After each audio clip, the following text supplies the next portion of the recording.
Okay, so here's something either funny or, if you're me, depressing. This is the third time I've made this video. I've attempted to make this video. The first time I made like a transcription error. The second time I forgot to press record, and here I am on the third time. Looks like we're recording. I hope I'm not going to make the same error that I did before. Okay, so we want to use this idea of eigenfunction expansion to tackle more complicated problems. So I think this is very similar to one that you saw in your homework, and maybe even on the test. I forget now. So we have the t derivative is equal to the double x derivative of u plus u. So we're adding the u term here. And now we're saying the x derivative of u at 0 is equal to the x derivative of u at 1, which is equal to 0. Physically, this would correspond to a source. Like if this represents the heat equation and u represents the temperature, this would be like a source of heat or something like that.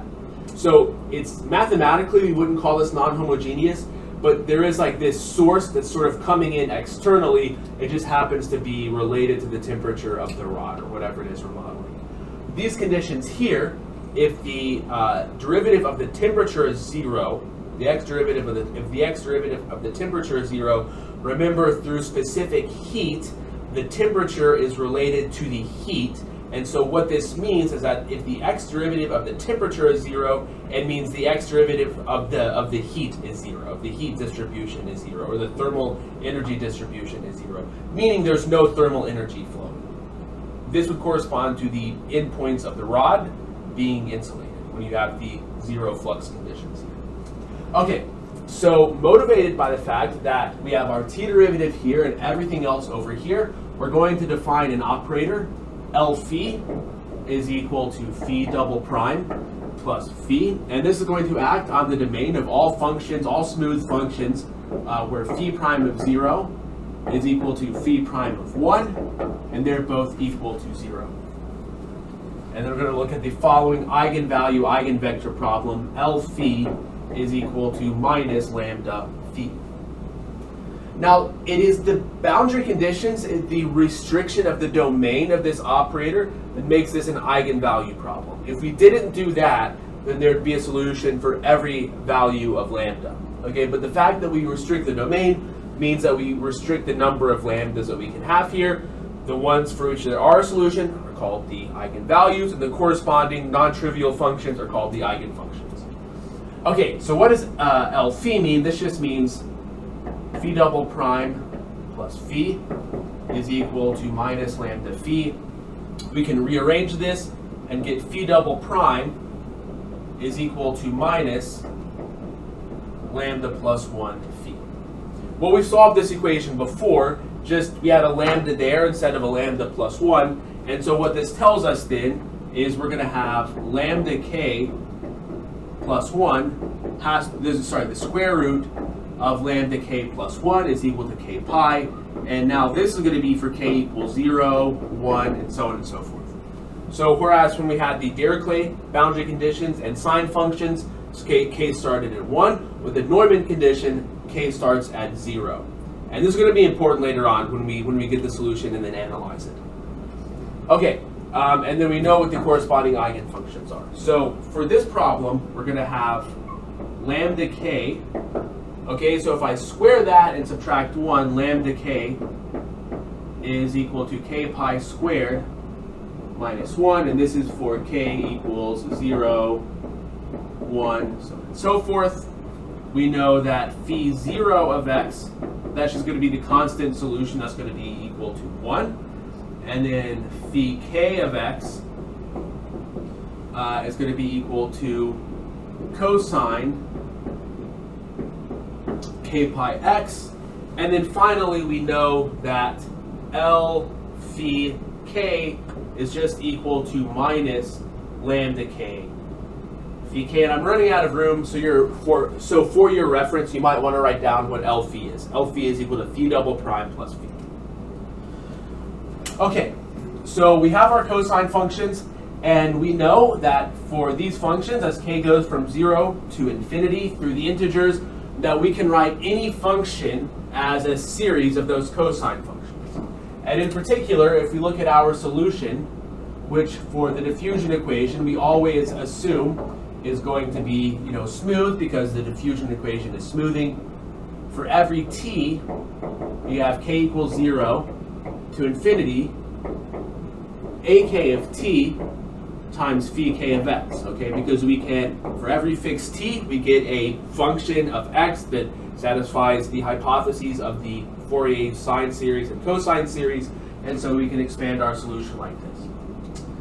If this is true for any continuously differentiable function, any smooth function, let's say, in particular, if you want to look at the solution to our equation, I can plug this in.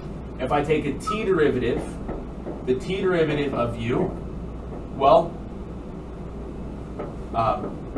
I can differentiate term by term for reasons that we saw in previous videos. So this is going to be ak prime of t times phi k of x. Now when I do the right hand side, the double x derivative plus u, this is going to correspond to just doing the L operator on phi k. So this is the sum k equals 0 to infinity ak of t times L phi k of x.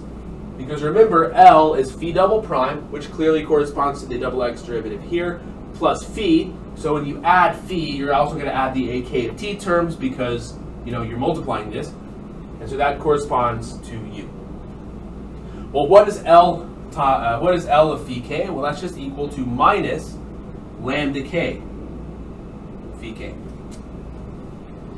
Now, this is true for any smooth function, but if we want to look at this smooth function that is a solution to the PDE, these two things are going to be equal to each other.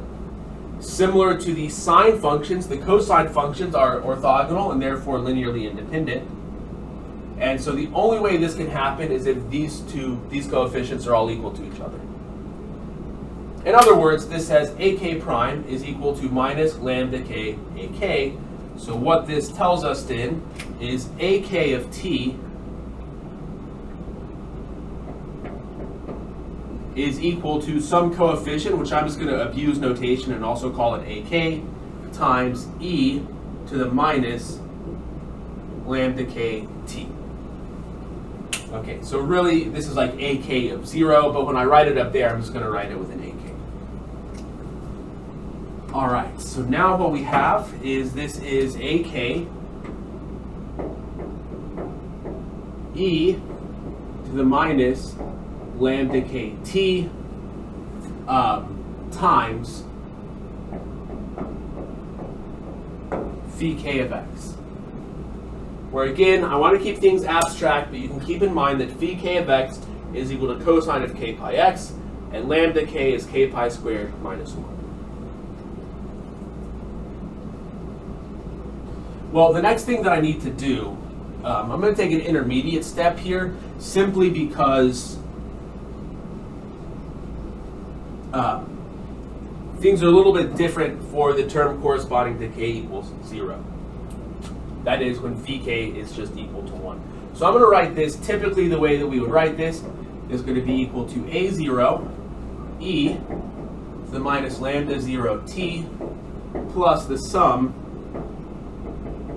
k equals 1 to infinity ak e to the minus lambda k t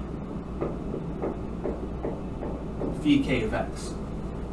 I want to know what the AKs are. Well, if you plug in t is equal to 0, you get a0 plus the sum k equals 1 to infinity ak phi k of x.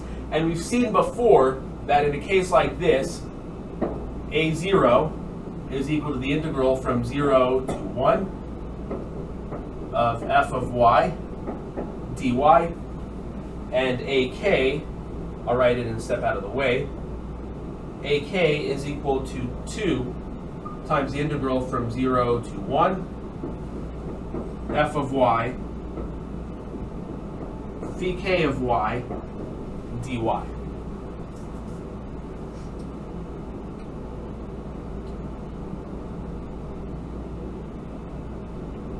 Okay, so I want to adjust a few things here.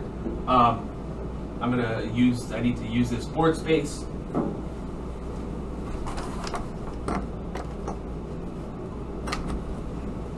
So what this is going to be then is we're going to have e to the minus lambda naught t, times integral from 0 to 1, f of y dy, and then plus this part here. So again, ak is equal to 2 times the integral from 0 to 1 of f times phi k. So I'm going to interchange the role, or the order of summation and integration, and this is 2 times the integral from 0 to 1, f of y, and then we're going to have the sum, k equals 1 to infinity, e to the minus lambda kt, phi k of y, phi k of x, dy. Okay. And now what I want to do to be able to discuss this solution, because there's different things going on than what we've seen before, I'm going to actually, for this problem, I want to fill in what lambda k is. So I've got minus lambda 0. So let's come over here. I've got minus lambda 0. If k equals 0, let's make sure I get all the minus signs correct here. If k is equal to 0, this is 0 minus 1. So lambda 0 is equal to minus 1, which means minus lambda 0 is just equal to 1. So I'm just going to write this as t. Okay, now minus lambda kt, what's happening here? Minus lambda kt is going to be equal to minus k pi squared minus 1 times t. Now let's think about what's happening here. When t is equal to 0 here, we're just going to get back to f of x, which is also a very interesting thing to think about here. When t is equal to 0, we're going to get back to f of x. Okay, in other words, that term goes away, and you're just going to reproduce f of x. Okay, when t is positive and k is bigger than 1, k times pi is going to be at least 9, right? Because pi is bigger than 3, so pi squared is bigger than 9. But the point is, 9 minus 1 is going to be a negative number. So for all positive t values, we're going to get a negative exponent here, which is going to decay rapidly as t goes to infinity. So as t goes to infinity, this part of the solution here sort of goes away. But notice what happens here. As t goes to infinity, this part of the solution does not go away. It's just going to be whatever the initial temperature distribution is times e to the t.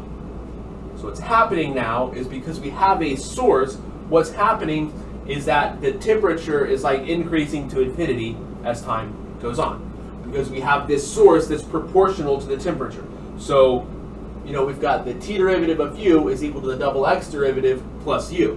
Well, if you think back to differential equations, like u prime equals u, this means the derivative is equal to the function. So as the function gets bigger, the derivative gets bigger, which means the function gets bigger, and so on and so forth. That's something similar to what we have here. Because our source is putting in amount of energy that's proportional to the temperature, is going to go off to infinity like this.